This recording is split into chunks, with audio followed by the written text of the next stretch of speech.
Good morning students, welcome to MKH video series. I am Shivani. Today we are going to start a new chapter that is light. Okay, so first हमें ये देखना है कि light क्या होती है। आपको कोई भी चीज़ दिख रही है वो किसकी वजह से दिख रही है? लाइट की वजह से दिख रही है। So the light is that form of energy which produce a sensation of site, जो हमें देखने में हेल्प करती है उसी को हम क्या कहते हैं? लाइट है। ये मार्कर है। अब मुझे मार्कर क्यों दिख रहा है? लाइट की वजह से दिख रहा है। अगर इस रूम में बिल्कुल ही अंधेरा हो जाए तो क्या होगा? क्या मुझे मार्कर दिखेगा? नहीं दिखेगा। ठीक है, तो ये जो हमें विजिबल है ये किसकी वजह से विजिबल है? Because of the light, because it produce the sensation of site. Okay, next जो ऑब्जेक्ट होते हैं वो भी टू टाइप्स के हैं, that is luminous and non luminous object. Luminous object वो होते हैं जो लाइट को एमिट करते हैं और नॉन ल्यूमिनस ऑब्जेक्ट वो होते हैं जो लाइट को एमिट नहीं करते बल्कि लाइट उनके ऊपर एमिट होती है। देखो, luminous object which themselves emit light, जो खुद लाइट को एमिट कर रहे हैं। फॉर एग्जांपल सन है, सन के खुद में से लाइट आती है। बल्ब है, बल्ब में से भी लाइट आती है। स्टार है, कैंडल्स है, इन सब में से अपने आप लाइट एमिट होती है। लेकिन अगर हम बात करें मून, प्लैनेट, बुक, ये मार्कर की बात कर लो। ठीक है, अब ये मार्कर यहाँ रखा हुआ है, क्या इसके पास लाइट है?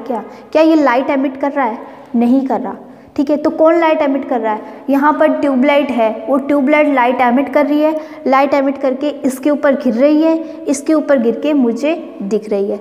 तो यानी कि ये जो ऑब्जेक्ट है ये कैसा है? नॉन ल्यूमिनस है, क्योंकि ये लाइट एमिट नहीं कर रहा। लाइट एमिट नहीं कर रहा बल्कि इसके ऊपर लाइट गिर रही है और इसके ऊपर लाइट फॉल होने की वजह से ये मुझे विजिबल हो रहा है, इसलिए कैसे है? Non luminous object which doesn't emit light, they are visible in the presence of light. ये तभी विजिबल होते हैं जब वहाँ पर लाइट है। ठीक है, अब लाइट ऑफ कर दूं मैं तो क्या ये दिखेगा मार्कर? नहीं दिखेगा। तो ये तभी हमें विजिबल होते हैं जब वहाँ पर लाइट है। मून की बात करते हैं, मून हमें क्यों विजिबल होता है? क्योंकि उसके ऊपर लाइट गिरती है जिसकी वजह से ये हमें विजिबल होता है, वरना ये अगर लाइट नहीं गिरती इसके ऊपर तो ये हमें विजिबल नहीं होता। प्लैनेट्स क्यों विजिबल होते हैं? क्योंकि स्टार है। स्टार कैसे हैं? स्टार लाइट एमिट करते हैं, शाइन करते हैं वो। ठीक है, अब स्टार की जो लाइट्स है वो इन प्लैनेट्स पे पड़ती है जिसकी वजह से ये हमें विजिबल होते हैं। बुक है, बुक अगर कोई पढ़ी है, कोई भी आर्टिकल है जो भी लाइट एमिट नहीं कर रहा, वो सब कैसे होंगे? नॉन ल्यूमिनस होंगे। ठीक है, चाहिए आप बुक की बात करो, चाहे पेन की बात करो, चाहे डस्टर की बात करो, चाहे चेयर की बात, किसी मर्जी की बात करो, तो वो सब कैसे हैं? नॉन ल्यूमिनस ऑब्जेक्ट है, क्योंकि वो लाइट एमिट नहीं कर रहे बल्कि लाइट उनके ऊपर गिर रही है और गिर के वो विजिबल हो रहे हैं। लाइट उनके ऊपर गिर रही है तभी वो हमें विजिबल हो रहे हैं, तो वो कैसे है? नॉन ल्यूमिनस ऑब्जेक्ट है। ये बात समझ में आ गई? ऑब्जेक्ट कितने टाइप्स के हैं? टू टाइप्स के, ल्यूमिनस एंड नॉन ल्यूमिनस। ठीक है, नेक्स्ट है जो ऑब्जेक्ट है, अब ये किसके बेसिस पर है?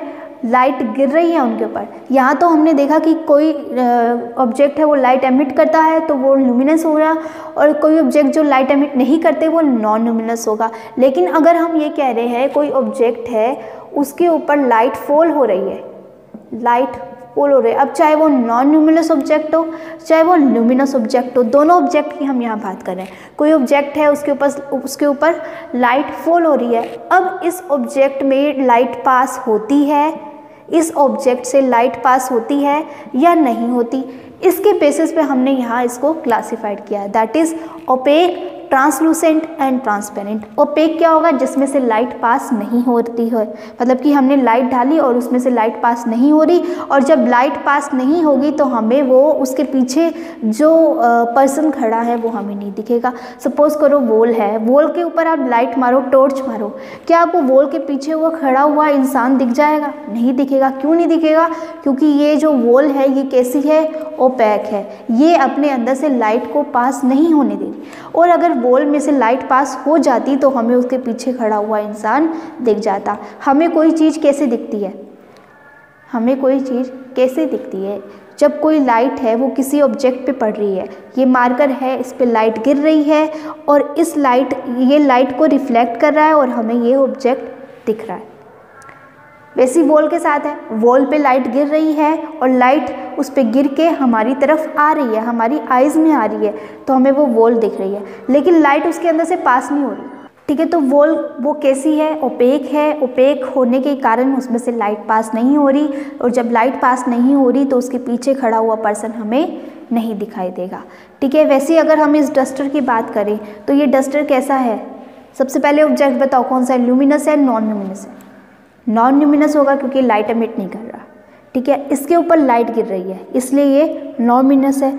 अब ये इसके ऊपर लाइट गिर रही है, लाइट गिर के हमारी आइज तक पहुंच रही है, इसका मतलब ये कैसा है? नॉन ल्यूमिनस है। ये तो हमें पता चल गया। अब क्योंकि इसके अंदर से लाइट पास नहीं हो रही है, लाइट रिफ्लेक्ट हो रही है, इसका मतलब ये कैसा है? ये ओपेक है। अगर इसके पीछे कुछ रखा हुआ है मैंने तो क्या वो आपको दिखेगा? नहीं दिखेगा। क्यों नहीं दिखेगा? क्योंकि ये कैसा है? ओपेक है और इसके अंदर से लाइट पास नहीं हो रही, और जब इसके अंदर से लाइट पास नहीं हो रही तो इसलिए हमें इसके पीछे जो भी रखा हुआ है वो हमें नहीं दिख रहा। अगर लाइट पास हो जाती तो हमें दिख जाता। तो सारा का सारा खेल किसका है? सिर्फ और सिर्फ लाइट का है। अगर लाइट पास हो रही है तो हमें ऑब्जेक्ट दिखेगा, लाइट पास नहीं हो रही तो हमें ऑब्जेक्ट नहीं दिखेगा। सेकंड नंबर पर आता है ट्रांसलूसेंट, जिसमें से लाइट तो पास होती है लेकिन कुछ अमाउंट में पास होती है। अलाउ सम लाइट टू पास, थोड़ी सी लाइट पास होती है, पूरी की पूरी लाइट पास नहीं होती, थोड़ी सी लाइट पास होती है, जिसके कारण हमें उसमें से ब्लर दिखता है। कुछ मिरर आपने ग्लासेस ऐसे देखे होंगे जिसमें से आपको ब्लर दिखता होगा। वो ब्लर क्यों दिख रहा है? क्योंकि उसके अंदर से पूरी लाइट पास नहीं हो रही, सिर्फ थोड़ी सी ही लाइट पास हो रही है, इसलिए आपको उसमें से ब्लर दिख रहा है। ठीक है, नेक्स्ट आता है ट्रांसपेरेंट, मतलब ये जो ट्रांसपेरेंट है ये सारी की सारी लाइट को अपने अंदर से पास कर देता है। जब सारी लाइट पास हो जाएगी तो क्या होगा? उसके पीछे का ऑब्जेक्ट हमें दिख जाएगा। ठीक है, सो ये होते हैं सबसे पहले luminous and non luminous object. Luminous which emit the light, non luminous which doesn't emit the light. ठीक है, अब लाइट गिरने के पास वो ऑब्जेक्ट कैसा बिहेव करेगा, लाइट फॉल होने के बाद वो ऑब्जेक्ट कैसा बिहेव करेगा? वो ओपेक होगा, ट्रांसलूसेंट होगा, ट्रांसपेरेंट होगा, ये हम दिखा रहे हैं। अगर वो लाइट को पास नहीं कर रहा है अपने अंदर से तो वो कैसा होगा? ओपेक होगा, और इसलिए हमें कुछ भी दिखाई नहीं देता है। ट्रांसलूसेंट यानी कि अगर वो अपने अंदर से some amount of light pass कर रहा है, कुछ लाइट पास कर रहा है, तो वो कैसा होगा? ट्रांसलूसेंट होगा, और जिसके कारण हमें कैसा दिखेगा? ब्लर दिखेगा। अगर वो अपने अंदर से सारी की सारी लाइट को पास कर रहा है then the object is transparent, और हमें उसके पीछे जो भी कुछ रखा हुआ है वो सब क्लियरली हमें दिख जाएगा। ठीक है, अब देखो मैंने यहाँ लिखा हुआ है जो सनलाइट है और जो वाइट लाइट है। सनलाइट क्या है? एक वाइट लाइट है, और वाइट लाइट जो होती है वो 7 कलर्स कंसिस्ट करती है। सनलाइट क्या है? एक वाइट लाइट है, और कोई भी अगर वाइट लाइट है, ज़रूरी नहीं है सनलाइट की बात करें, कोई भी अगर वाइट लाइट है तो यानी कि उसके अंदर कितने कलर हैं? उसके अंदर 7 कलर है। ठीक है, वो 7 कलर कौन कौन से हैं? Violet, indigo, blue, green, yellow, orange and red. याद रख सकते हो विबग्योर। कैसे याद रखोगे? विबग्योर। ठीक है, तो कोई भी वाइट लाइट है उसके अंदर कितने कलर्स होते हैं? 7 कलर्स होते हैं। तो अब ये देखो ये क्या बोल रहा है? If object absorb all the colour, कोई ऑब्जेक्ट है वो सारे कलर को एब्जॉर्ब कर रहा है। कोई लाइट के अंदर कितने कलर होते हैं? विबग्योर। कोई लाइट है, वाइट लाइट है, उसके अंदर कितने कलर है? विबग्योर है। या अगर हम सनलाइट की बात करें तो भी वो उसमें कितने कलर है? विबग्योर है। अगर हम बल्ब की बात करें तो उसके अंदर भी कितने कलर है? वो भी वाइट लाइट है तो उसके अंदर भी विबग्योर कलर है। ठीक है, तो देखो विबग्योर, अब ये जो विबग्योर है ये किसी ऑब्जेक्ट पे पड़ता है। अब कोई लाइट है वो किसी ऑब्जेक्ट पे फॉल हो रही है। ठीक है, फॉल होने के बाद वो कैसा नेचर शो कर रही है? ये ओपेक है। ये जो सब्सटेंस है ये कैसा है? ऑब्जेक्ट है, ये कैसा है? ओपेक है। अच्छा, एक बात और बता दूं, आपके लिए ऑब्जेक्ट कौन सा होगा? ल्यूमिनस होगा या नॉन ल्यूमिनस होगा? आपके लिए ऑब्जेक्ट ना तो ल्यूमिनस होगा ना नॉन ल्यूमिनस होगा। ये डिपेंड करेगा कि कहाँ से आपकी तरफ लाइट आ रही है। ये नहीं, अगर आप सपोज करो आप किसी रूम में बैठे हो और आपके रूम में ट्यूबलाइट है, ठीक है, तो आप ऑब्जेक्ट ट्यूबलाइट को नहीं बोलोगे, आप किसको बोलोगे? आप सपोज करो किसी टीवी को देख रहे हो, ठीक है, या किसी बेंच को देख रहे हो, ठीक है, तो आप ऑब्जेक्ट उसे बोलोगे जिसे आप देख रहे हो, ना कि उसे बोलोगे जहाँ से लाइट आ रही है, जहाँ जो लाइट को इमिट कर रहा है उसको नहीं बोलोगे, आप उसको बोलोगे जिसे आप देख रहे हो। ठीक है, क्यों बोलोगे? इसका रीज़न मैं देती हूँ। कोई ऑब्जेक्ट है, ठीक है, उसके ऊपर लाइट फॉल हो रही है, यहाँ ट्यूबलाइट लगी हुई है आपके रूम में, ठीक है, आप इस बेंच को देख रहे हो, बेंच आपके लिए क्या है? ऑब्जेक्ट है। अब इस ट्यूबलाइट से लाइट इसके ऊपर एमिट हो रही है, ठीक है, लाइट इसके ऊपर एमिट हो रही है, तो अब ये एमिट होके, क्योंकि ये ओपेक है, अपने अंदर से लाइट को पास नहीं करने दे रहा, तो ये ओपेक है, ये लाइट यहाँ से रिफ्लेक्ट हो जाएगी। क्या हो जाएगी? रिफ्लेक्ट हो जाएगी, और रिफ्लेक्ट होने के बाद हमारी आईज में आएगी। ठीक है, अब जब लाइट है, लाइट इसके ऊपर पास हो रही है, लाइट के अंदर कितने कलर्स हैं? 7 कलर्स है, डेट इज विबग्योर।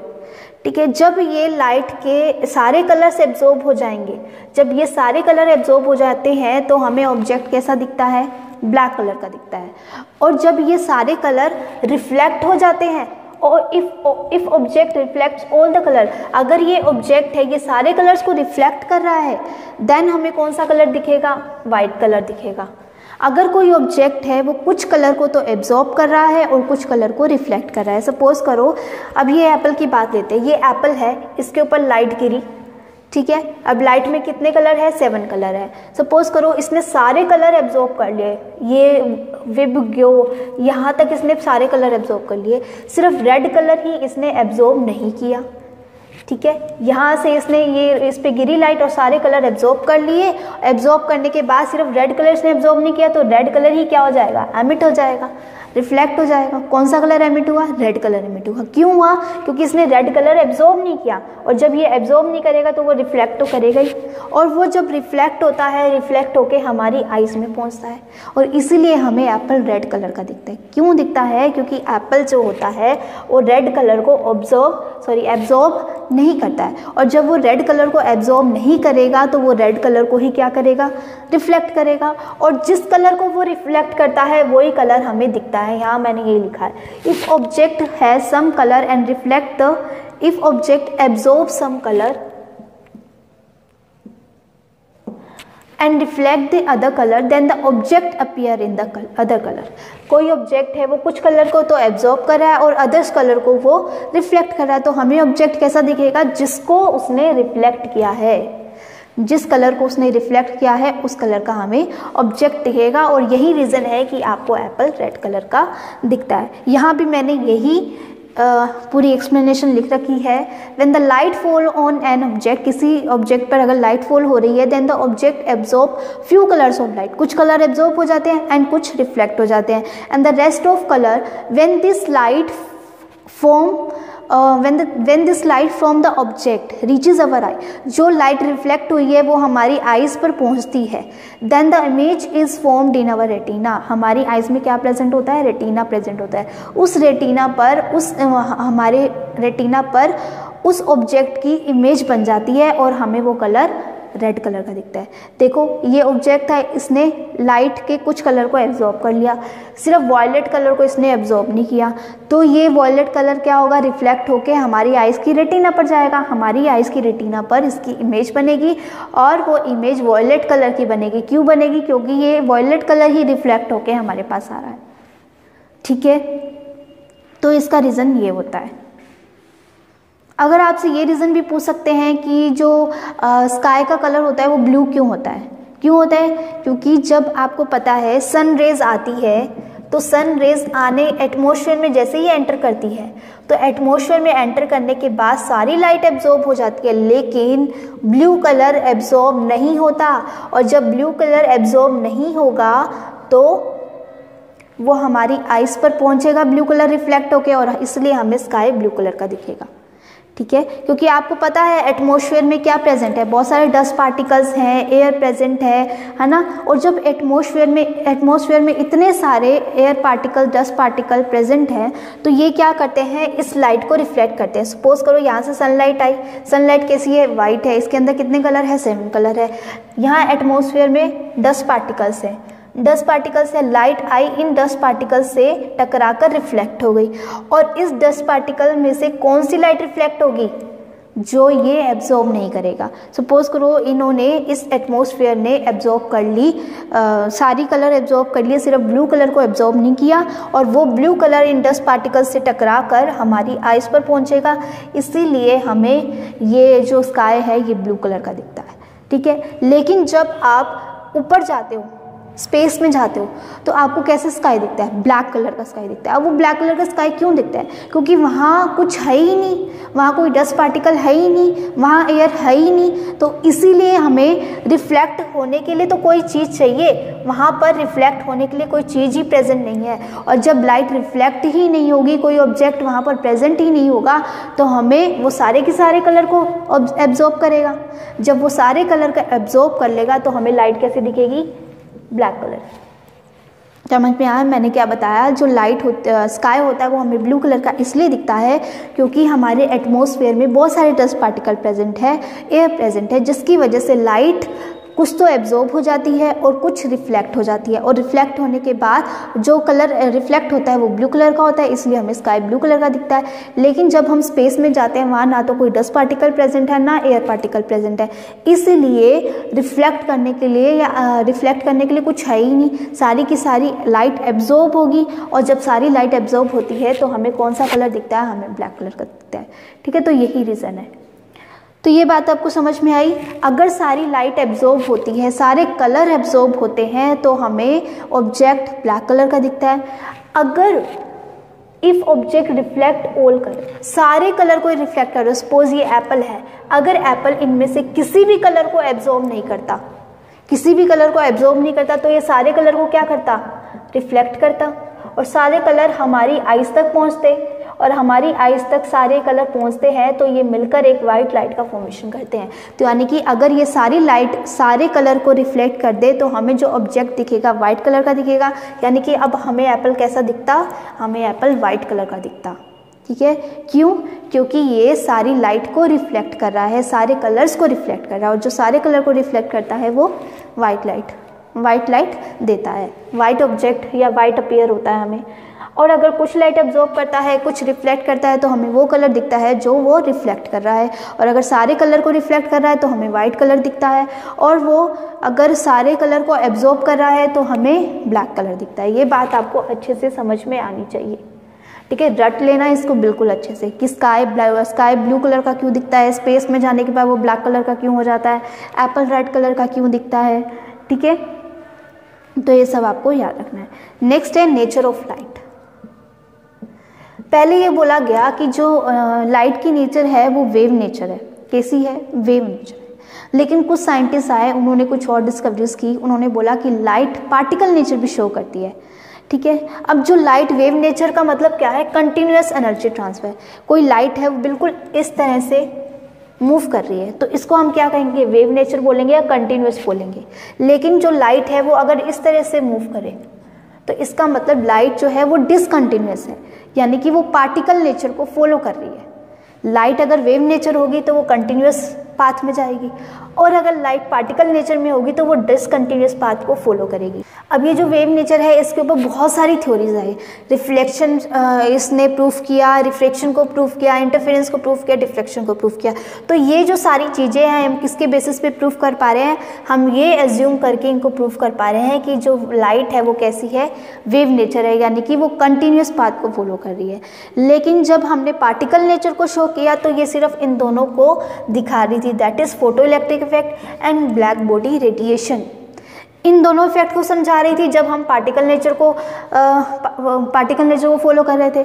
जब हम लाइट को वेव नेचर समझ रहे थे तब ये इनको शो कर रही थी। तो यानी कि अगर हम वेव नेचर को समझ रहे हैं तो ये सिर्फ इनको परफॉर्म कर रही है, इसको परफॉर्म नहीं कर रही। और अगर हम पार्टिकल नेचर को फॉलो कर रहे हैं देन ये इसको फॉलो कर रही है, इसको फॉलो नहीं कर रही।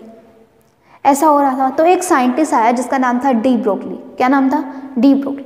उन्होंने कहा कि जो लाइट है वो ड्यूअल नेचर है। ड्यूअल नेचर यानी कि वो वेव नेचर भी शो करती है और वो पार्टिकल नेचर भी शो करती है। पहले क्या कह रहे थे, लाइट या तो वेव नेचर होगी या फिर पार्टिकल नेचर होगी। ठीक है, तो उन दोनों में लड़ाई होगी कि नहीं लाइट जो है वो वेव नेचर होगी, वो इन सारे फिनोमिनास को प्रूफ कर रही है। फिर वो दूसरे साइंटिस्ट थे वो बोलते हैं नहीं ये लाइट तो पार्टिकल नेचर है, वो इन सबसे मेन इंपॉर्टेंट फिनोमिनास को फॉलो कर रही है। तो एक साइंटिस्ट आया, वो खड़ा हुआ कि जो लाइट है वो ड्यूअल नेचर होती है, वो वेव नेचर भी होती है और वो पार्टिकल नेचर भी होती है। ठीक है, according to de Broglie gave dual nature of the light. जो डी ब्रोगली था उन्होंने ड्यूल नेचर ऑफ लाइट को प्रूव किया कि लाइट जो है वो ड्यूल नेचर की होती है।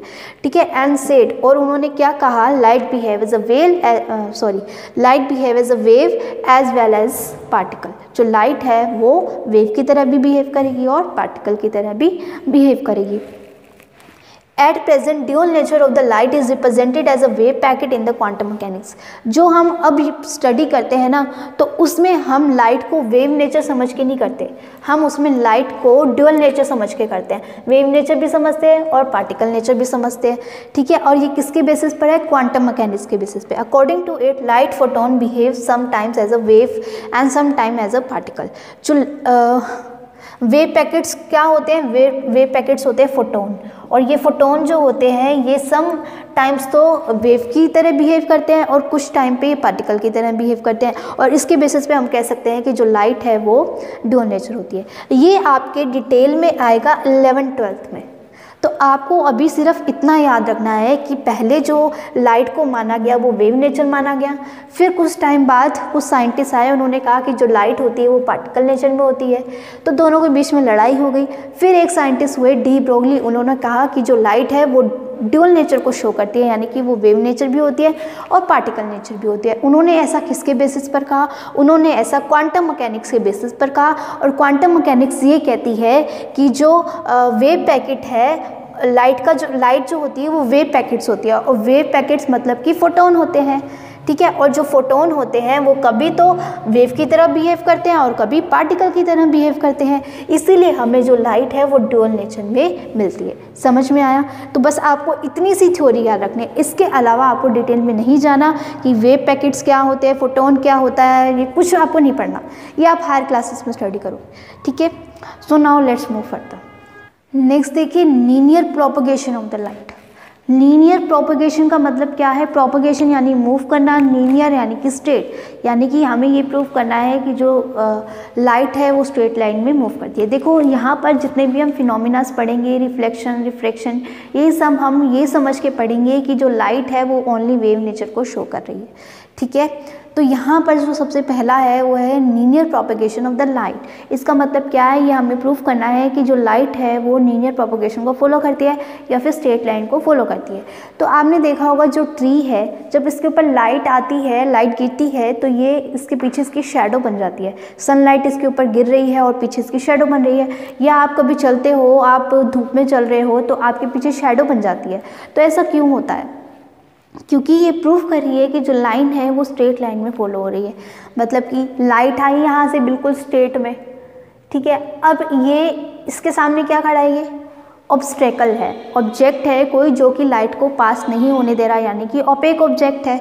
अब ये ओपेक ऑब्जेक्ट है, यहाँ से लाइट क्या हो जाएगी, रिफ्लेक्ट हो जाएगी, और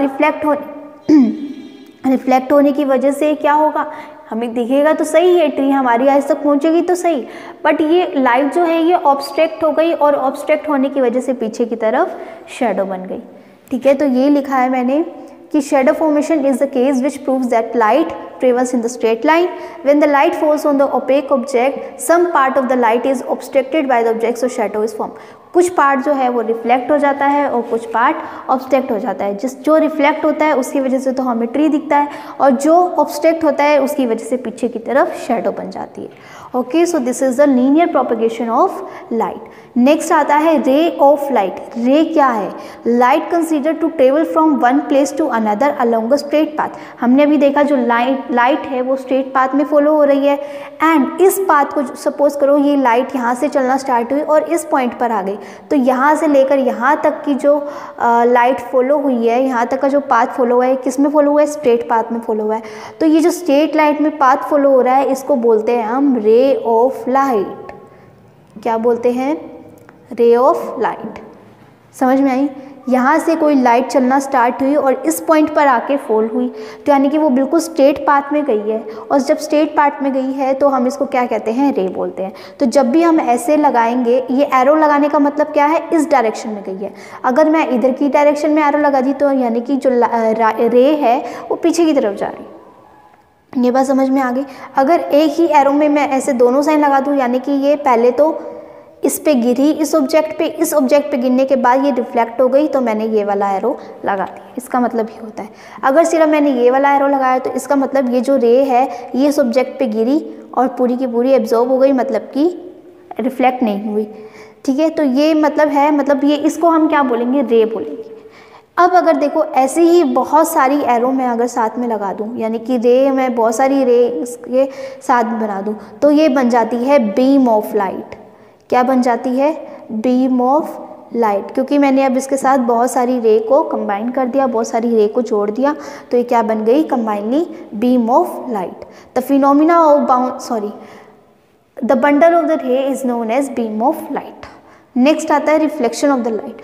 लाइट का रिफ्लेक्शन क्या है, कोई ऑब्जेक्ट पड़ा है यहाँ पर, इस ऑब्जेक्ट ये लाइट यहाँ पर इंसिडेंट हुई, कोई लाइट जिस ऑब्जेक्ट पे गिरती है उसको हम बोलते हैं इंसिडेंट रे, और जब वो रिफ्लेक्ट होती है लाइट तो उस रे को हम बोलते हैं रिफ्लेक्टेड रे।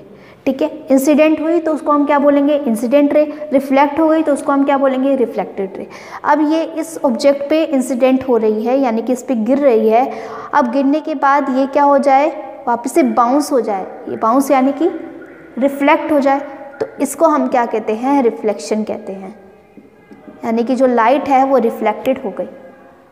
ठीक है, the phenomena of bouncing of the light to the same medium में, एयर से ही आ रही थी वो और एयर से ही वापस चली गई। अब ऐसा नहीं होना चाहिए यहाँ एयर है और इधर वाटर से आप रिफ्लेक्शन करा, नहीं, मीडियम सेम होना चाहिए। अगर वो वाटर है तो अगर आप वाटर में इंसिडेंट करा रहे हो तो वो वाटर में ही रिफ्लेक्ट होनी चाहिए, अगर आप एयर में इंसिडेंट करा रहे हो तो वो एयर में ही रिफ्लेक्ट होनी चाहिए। अब यहाँ पर हमने सेम मीडियम क्यों बोला है, ये आपको रिफ्लेक्शन वाले टॉपिक में समझ में आएगा। तो यहाँ पर हमने एक प्लेन सरफेस लिया है, हमने मिरर लिया है, जिसकी एक साइड अगर मैं इस तरह से इधर इस तरह से यहाँ पर इस तरह से शो कर रही हूँ, तो इसका मतलब है कि मैंने किसी सरफेस को पीछे से पॉलिश कर दिया। बेसिकली यहाँ मैं ये मिरर की बात कर रही हूँ।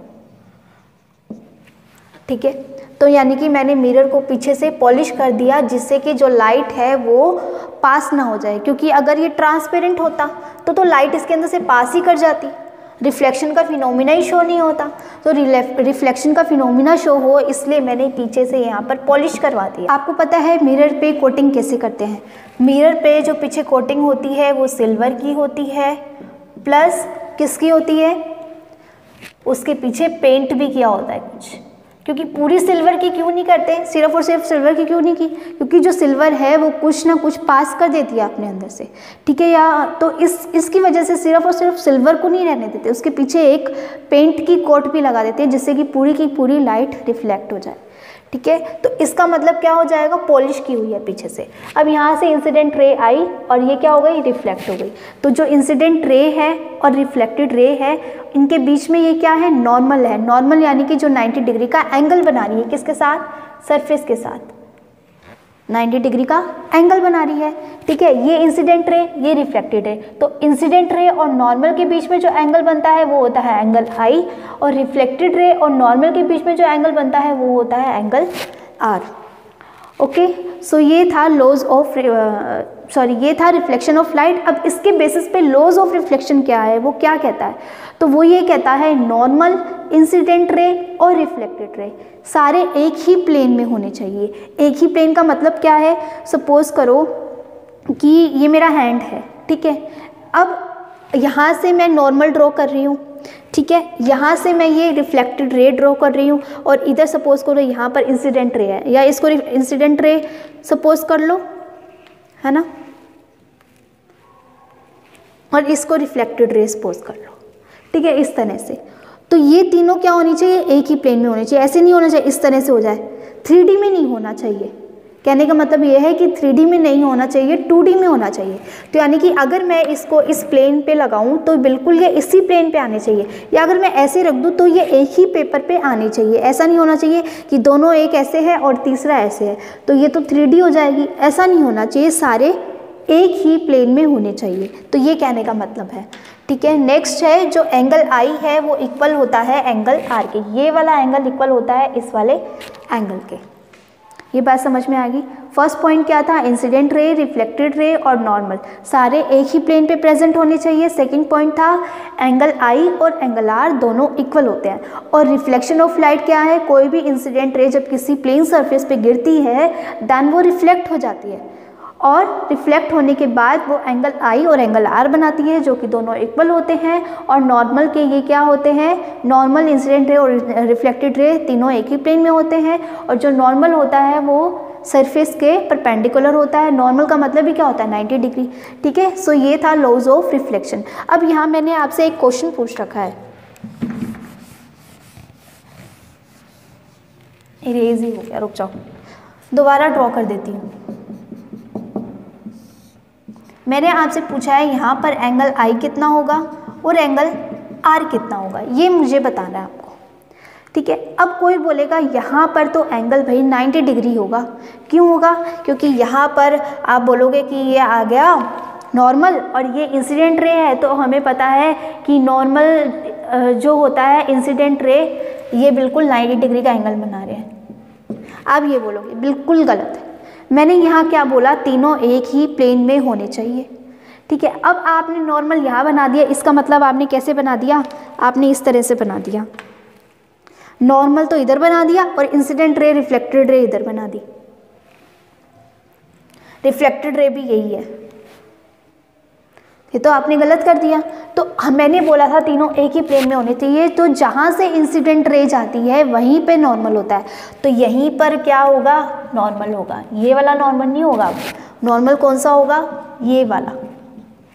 इस वाले नॉर्मल के ऊपर ही इंसिडेंट रे गई है, यानी इसी के ऊपर गई है, तो यानी कि ये कितने डिग्री का एंगल बना रहे हैं, 0 डिग्री का एंगल बना रहे हैं। इंसिडेंट रे भी यहीं से जा रही है और रिफ्लेक्टेड रे भी यहीं से जा रही है, दोनों एक ही डायरेक्शन से जा रहे हैं और नॉर्मल भी इसी तरफ है, तो यानी कि ये 0 डिग्री का होगा। इसको मैंने बस घुमा दिया। ये एक्चुअल में डायग्राम कैसा है, ये इस तरह से है, इस तरह से। ये इंसिडेंट रे गिरी, फिर ये रिफ्लेक्टेड हो गई और नॉर्मल भी यही है। अब बताओ, आपने नॉर्मल इस तरह से बनाया था, इस वाले डायग्राम में आपने नॉर्मल बना दिया ये वाला, तो यहाँ पर कोई नॉर्मल होता है क्या, नहीं होता। तो सारे एक ही प्लेन में बनाने थे ना हमें, तो इसलिए हमने बना दिया। और नॉर्मल ने कहाँ बनता है, इंसिडेंट रे के पास बनता है, इंसिडेंट रे के अलोंग बनता है। अगर मैं इस डायग्राम को ऐसे बनाती तो आप इजीली बता देते भाई ये रहा नॉर्मल। अब आपने कैसे बता दिया, क्योंकि ये इंसिडेंट दिख रही थी आपको और ये रिफ्लेक्टेड रे दिख रही थी, बीच में तो बिल्कुल नॉर्मल ही होना था, ये इसलिए यही आप बताओगे। और ये इंसिडेंट रे के अलोंग ही नॉर्मल होता है। ठीक है, तो यही कंसेप्ट आपको इधर भी लगाना था।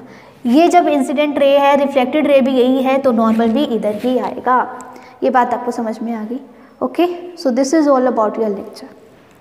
आगे का जो है वो हम नेक्स्ट लेक्चर में कवर करेंगे। Okay, so in this lecture we have studied about the light. What is the light which produces sensation of sight is known as light. और लाइट के लिए हमने ऑब्जेक्ट देखा था। ऑब्जेक्ट 2 टाइप्स का था, luminous and non luminous. Non luminous जो light emit नहीं करता, ल्यूमिनस जो लाइट को एमिट करता है। उसके बाद हमने देखा था कि लाइट उसके ऊपर फॉल हो रही है, फॉल होने के बाद वो कैसा बिहेव कर रहा है, दैट इज़ वो ओपेक है, ट्रांसलूसेंट है या फिर ट्रांसपेरेंट है। ओके, देन मैंने आपको ये बात कही थी कि कोई भी ऑब्जेक्ट होगा वो आप मतलब कि जो ल्यूसेंट है या फिर ट्रांसलूसेंट है, सॉरी ल्यूमिनस है या फिर नॉन ल्यूमिनस है, वो देखकर नहीं बताओगे। वो कैसे बताओगे, सपोज करो ये मार्कर है, मार्कर से लाइट यहाँ गिर रही है, गिर के आपकी आंखों में आ रही है, तो लाइट आपके पास किससे आ रही है, इस मार्कर से आ रही है ना, वो तो इसको दे रहा है लाइट, उसकी बात नहीं करेंगे हम, ल्यूमिनस की बात नहीं करेंगे हम किसकी बात कर रहे हैं, हम बात कर रहे हैं इस ऑब्जेक्ट की। इस ऑब्जेक्ट से हमारी आंखों में आइज आ रही है, तो ये हमारे लिए ऑब्जेक्ट है, ना कि वो जो लाइट इमिट कर रहा है। ठीक है, अगर मैं उस लाइट को देख रही हूँ जो लाइट इमिट कर रहा है, तो वो मेरे लिए क्या होगा, ऑब्जेक्ट होगा। अगर मैं उसको देख रही हूँ तो, अगर मैं उसको नहीं देख रही तो वो मेरे लिए ऑब्जेक्ट नहीं है। ठीक है, तो ये था। नेक्स्ट हमने देखा था कि जो ऑब्जेक्ट है वो कुछ लाइट तो एब्जॉर्ब करता है और कुछ रिफ्लेक्ट करता है। जो रिफ्लेक्ट करेगा वही कलर हमें हमारी आइज़ में दिखता है। ठीक है, हमारे रेटिना पर उसकी इमेज बनती है, ठीक है। और अगर वो सारी लाइट को रिफ्लेक्ट करता है तो हमें वाइट कलर दिखता है, सारी लाइट को एब्जॉर्ब कर लेता है तो हमें ब्लैक कलर दिखता है, और कुछ लाइट को रिफ्लेक्ट करता है तो जो लाइट रिफ्लेक्ट होती है वही कलर हमें दिखता है। उसके बाद हमने देखा था जो लाइट होती है वो वेव नेचर भी होते हैं और पार्टिकल नेचर भी होते हैं। तो इसके लिए एक साइंटिस्ट है डी ब्रोगली, उन्होंने कहा जो लाइट है वो ड्यूल नेचर को शो करती है, यानी कि वो वेव नेचर को भी शो करती है और पार्टिकल नेचर को भी शो करती है। लेकिन इस चैप्टर में हमें किसको लेकर चलना है, वेव नेचर को लेकर चलना है। उसके बाद हमने देखा लीनियर प्रोपेगेशन की जो लाइट है वो कंटिन्यूस पाथ को फॉलो करती है, इसीलिए ये जो शैडो है ये फॉर्म होती है पीछे की तरफ, क्योंकि कोई भी ऑब्जेक्ट अगर इसके रास्ते में रुकावट बनेगा तो ये पीछे की तरफ उसकी इमेज बना देगा, पीछे उसकी शैडो बना देगा, ठीक है। तो इससे प्रूव हो जाता है कि जो लाइट है वो स्ट्रेट लाइन में ट्रेवल करती है। नेक्स्ट होता है रे ऑफ लाइट। बिल्कुल इस पॉइंट से इस पॉइंट पर अगर लाइट इंसिडेंट हो रही है तो ये एक क्या बन जाएगी, रे बन जाएगी। और अगर मैं ऐसी बहुत सारी रे बना दे तो वो क्या बन जाएगा, बीम ऑफ लाइट बन जाएगी। ओके, नेक्स्ट है रिफ्लेक्शन ऑफ लाइट। अगर कोई लाइट है किसी सरफेस पे इंसिडेंट हो रही है और वो बाउंस बैक हो रही है तो इसका मतलब ये क्या कर रही है, लॉज ऑफ रिफ्लेक्शन को फॉलो कर रही है। और ये क्या होता है, नॉर्मल होता है, जिसमें एंगल ऑफ आई और एंगल ऑफ आर इक्वल होते हैं और ये तीनों एक ही प्लेन में लाई करते हैं। So this is all about your lecture. Thank you so much for watching. Have a nice day.